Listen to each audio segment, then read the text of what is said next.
part of the segment, we have with us today Zarif. Welcome to the show. Again. Zarif, it's this part of the show. Makes me happy because it's like the show's almost over. And obviously... One step closer to Bangladesh as well. Yeah, exactly. It just means one step closer to Bangladesh, me getting on that flight, seeing my mum and dad. Now, how have you been? I've been doing great, thank you. What about you? Alhamdulillah, it's been very good. You know what? It's the end of the year almost. Yeah. Today's... The 22nd? Don't ask me. Tomorrow's my flight, 21st. So today's the 20th. Yeah. Yeah. So it's like, what, another 11 days, 20 years, and then that's it. 2025 is over. And then it's 2026. Yeah. Oh my God. Okay, fine. Now, oh my God, my orna and your shirt's matching. Oh yeah. I love that. Wait, is that khaki? Yeah, I think it is, yeah. Okay, well, we can say it's same colour, same colour. Yeah. Okay, but matching, perfect. See, it's like we planned these things for the end of the year. Perfect. Well, Zarif, tell them we have planned it. Yeah, don't admit. We won't tell anyone. But we are on live, obviously. I'm sure they can tell. Yeah. But you've got 3 films for us, right? Yep. Okay, let's start with the first one. What is it? Deadpool and Wolverine. Oh, not this stuff again. I told you to bring a bit of romance. Told you to bring a bit of romance. Sorry. Okay, tell me what's this movie about. Obviously, Ryan Reynolds and Hugh Jackman again. Or Ryan Reynolds again, rather. I mean, we like Ryan Reynolds. Obviously, if you know Deadpool, very, very charismatic character, very out there. Yeah. A lot of comedy, obviously, in the movie. Yeah. We like comedy. Yeah. But as a Marvel movie, superheroes, and the idea is it follows Deadpool having to like navigate sort of issues with timelines and multiverses and stuff. Right. Things again. I don't know about. But there's no romance. Sorry. It's fine. But okay, tell me. Yeah. And I think for people that are caught up to Marvel, it's quite interesting because Wolverine's character had actually concluded like its arc quite a while ago. So I'm just so confused right now. You can see how much I'm so confused. Yeah, so Wolverine's back, and obviously if you're aware of how Deadpool works, they do make a few meta jokes about it. You know, like Disney's just having to do it again just to make some money. Fair enough. You know, they're losing out on cash. There's a lot of meta jokes, a lot of full breaks. You know, talking about directors and actors and referencing fan service for Marvel fans, really. Interesting. Okay. Which is just part of Deadpool's character as a whole, and.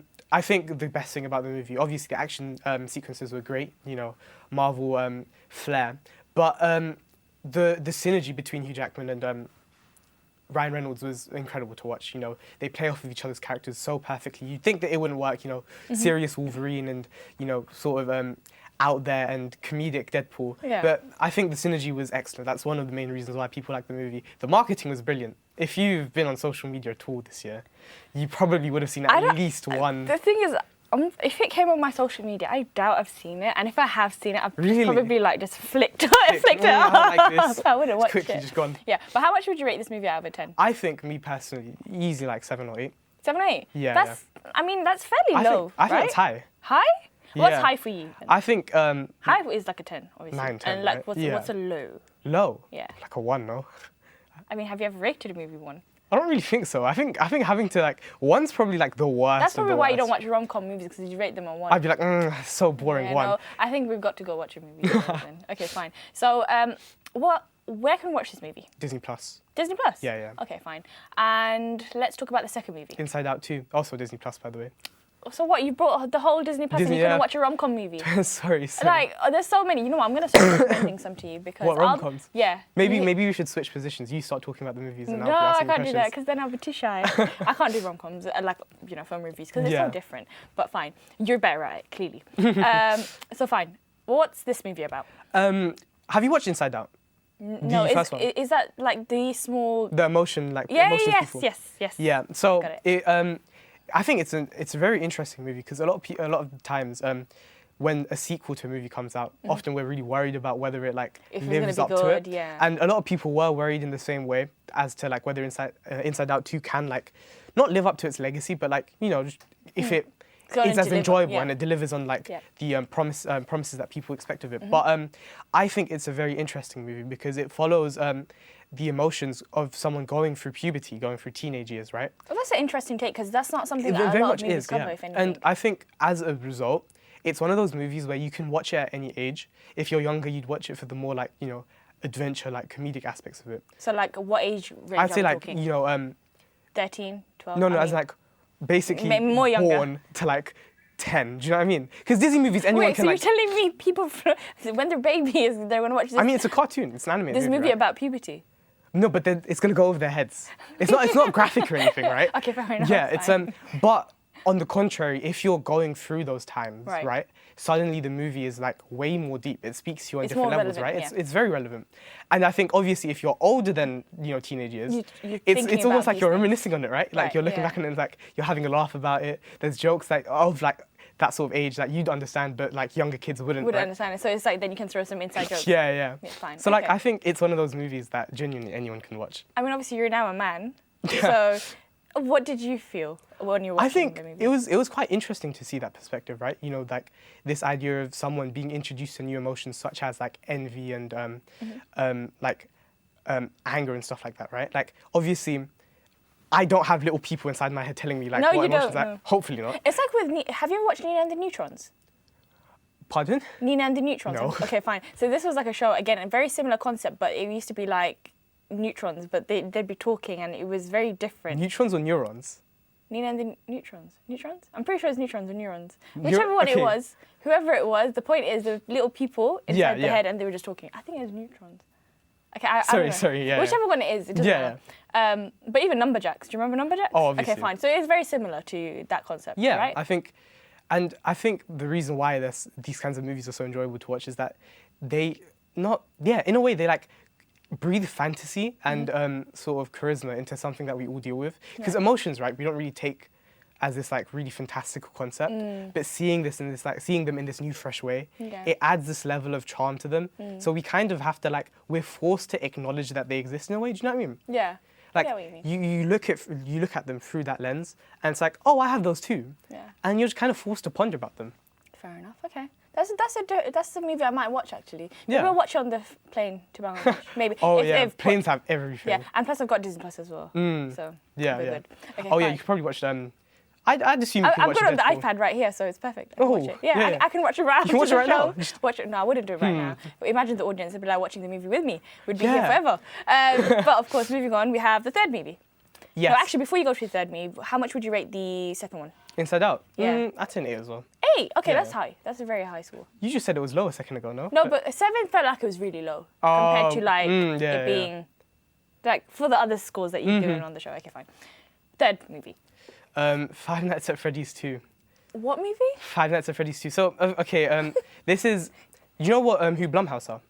Who? The horror, producing company. Is this a horror movie? Yes, but... No, absolutely Okay, no, here's not. the thing, though. Because it's based off a game franchise. It's more of a gateway horror movie. It's not, anything scary. What does that even mean? Okay, so think about this. You have movies I'd say, Saw is scary, right? That's something that you wouldn't really want to watch alone, maybe. No, probably not. Yeah. This is more of a movie where, you can watch and, it will give you thrills and stuff. But it's not actually, oh my God, actually scary. Oh my God, ooh, wow. Yeah, okay, ooh, fine. no, yeah, that kind of thing. Fine. Yeah, so it is based off a game franchise. It doesn't follow the story of the games at all. Kind of, loosely based. The main spectacle of the movies is the amazing, life-size animatronics. These just, robots, these marvels to look at, really. The engineering is pretty good, I have to admit. Just watching these things move around on the screen. So it follows, it is a sequel, and it follows the first movie's plot, not closely, but it's progression off of that. So there's this pizzeria called FREDDY'S, and essentially there was a series of murders that occurred a long time ago. That's sort of context. And now the town where the original location was located, they've sort of made it into a festival, right? This idea that, if you have a haunted house, you know what I mean? There's almost a lore built around it, right? This town sort of, how can I explain it? Everyone in that town knows about it in a way. Do you know what I mean? How do I mean, I'm trying to know what you mean, but I get it. I get what you mean. You get what I mean, Yeah, right? If there's something that an entire town can latch onto, or a group of people, got it. they will latch onto it eventually, of right? course, yeah. And they'll sort of make it extravagant, make it look lovely and whatever. And obviously, it's not something to be proud of, really. Murders occurring at a restaurant. No, of course not. Yeah. So now you have these killer robots just roaming around town, basically. Yeah. That's basically it. It's a horror movie. Okay, fine. And I think what's interesting about this movie is if you for example, if someone is into the game franchise or like, you know, they enjoy the media that the game franchise puts out, they'll love the movie. If you see clips of people at theatres, it's incredible, like the energy, the vibes. So did you watch it in the cinemas? No, I probably should though. Okay, so have you not watched the movie? Pirated. Naughty. Okay, fine. That's the hidden method. We might have to take that out when we upload on YouTube. Whoops. We've got a criminal sat right in front of us. I'm joking. Okay, fine. So, what did you enjoy most about this movie? Oh, definitely animatronics. Oh, and the fan service as well, you know, seeing these game characters brought to life, these massive robots roaming around on the screen, interacting with people, you know, things that were once on my little computer, on my little iPad. And now it's... Yeah, people actually walking around with them. Is it Sims? It feels like Sims. Feels like Sims. The way you explain it's like little story, people walking. Okay, yeah. no, obviously not. Obviously not. If you had like a massive 6 foot like robot just like you know staring down at you. It's a bit creepy, you know, this movie. It doesn't sound like a horror movie. It just sounds creepy. Gateway horror. Really creepy. It's not actually scary. It's just more like unnerving, right? Okay, I don't want. This sounds more scary than an actual horror. What? Movie. It just sounds creepy. Yeah, that's the point. Yeah. No. Okay, fine. How much would you rate it out of? As a fan of the series, like an 8 So or a 9. you're a fan. So you like these creepy series? The game, yeah. Oh my god. Our generation basically grew up on it. Zarif, I can't. We need to make you watch rom-coms. No. Yeah. But they're so much better. Name one rom-com you've watched recently. Recently, 27 Dresses. Oh my god. Yeah, 27 Dresses. And have you watched like a lot, or is this just the one you've watched? I've watched it on repeat. Repeat? Yeah.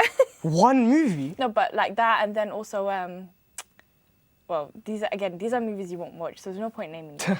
But like even Another Cinderella Story, they're really good. The movie's called Another Cinderella Story. Yeah. But anywho, how much would you rate the third movie? Yeah. So as a fan of the series, or like the fan of the game franchise, a 9 just because of the sheer fan service, you know, recalling memes from the fandom. If I was someone that's never interacted with the series, I probably would not like it at all, to be honest. Okay, fine. It's one of those things, right? Yeah. But how much would you rate it then? Okay. Average it out, probably like a 7 or an 8. Okay, that's low. That's fine. It's the low rating. I'm not watching that movie. That's off my list completely. I don't have to watch it anymore. It's off my list. Inside Out 2, I'm watching definitely. Oh, okay. Of the 3 movies, if I have to recommend, it's definitely the second one. Definitely the second one, because I think it's important to like watch. Obviously, like it's a kids movie technically, but I think it's interesting because it's an experience. It's a different take. Yeah, it's an experience we'll all either go through for younger people, have gone through, or are going through right now, right? Perfect. So I think it's like something relatable, if anything. Definitely. Fine. Well, listen, that's the film review done. Yep. Alhamdulillah, that's the final film review for 2025. This year. Yeah, alhamdulillah, it's been a great year, hey? It has, hasn't it? We've been a good team. We definitely have. Ever since you've come onto the show, it's been Thank you, great. More to come, hopefully. Inshallah. But tell me, what's 2025 been like for you? Obviously, had my GCSEs. Yes. Those went pretty good, alhamdulillah. Obviously, that's how I got here in the first place. And I've started sixth form now.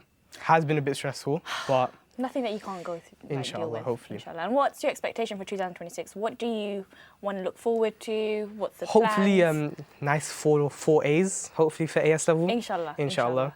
Hopefully for A-star predicted as well. Listen, with the way you work, I think, inshallah, those grades are definitely coming. Yeah, and I mean, keep working hard. You're doing great. And he's on the Saturday show every 2 weeks, so he's just too committed, if anything. And inshallah, you'll persevere and it'll be great. And we'll see him next year, obviously. But I won't be here for the next 2 shows, or maybe 3 shows. Sakin Apple will. So make sure you take care of Sakin Apple because she's amazing. Have you met Sakin Apple? I don't think I have. Well, she's a better host than me. No, don't downplay yourself like that. No, but she's great, and I can't wait for everyone to see her because it's been such a long time we all haven't cut. Really? Yeah. I mean, this will be my first time. Exactly. So it'll be good. But let's wrap up the show, and then inshallah we'll talk after. Cool. Yeah. Well, that was Zarif.